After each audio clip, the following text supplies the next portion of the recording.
guys, today I want to talk to you about a book called Eleanor and Park by Rainbow Rowell. Cute cover, I really like it, really simple and adorable. Here's the deal with Eleanor and Park. If you follow my Twitter, you'll know that I was obsessed with it when I was reading it, and I still am. I think it's a great, great book.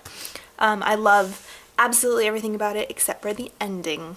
Ooh, weak ending. I don't know, but it seems like novels that you really love when you're super into, like when the ending comes, it's either really great or like super anticlimactic. Like, I didn't think this one would end the way it did, and reflecting back, I see that it kind of had to end that way. I mean, it's a teenage kind of romance after all, but still, it was kind of like, bummer. Reality. Harsh. I heard about this book because the girl who wrote Anna and the French Kiss and Lola and the Boy Next Door, which is Stephanie Perkins, tweeted about it, and I was like, she was obsessed with it, and I was like, I need to read this book now, so I did, and it was great. The book takes place in 1986, I believe.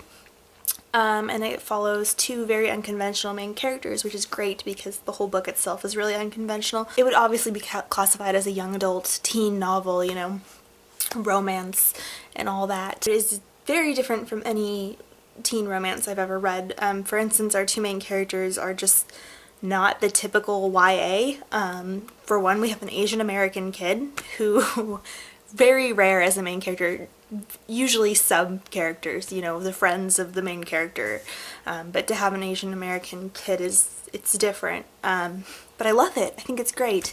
And that's Park, and we have Eleanor, who is this like overweight redhead girl who dresses really weirdly and is semi-unattractive, so everything about these two just doesn't really fit with the conventions of YA and what sells. It's usually pale, thin girls, sometimes boys, but mostly girls who find themselves unattractive, but somehow everyone else seems to think that they're beautiful. Bella Swan. Second thing I really love about this book, besides the two main characters, which are fabulous, is the plot. I love that it takes place in 1986, and it really just makes a lot of the things make sense. It has a point to taking place then. The music, the interactions between the two of them.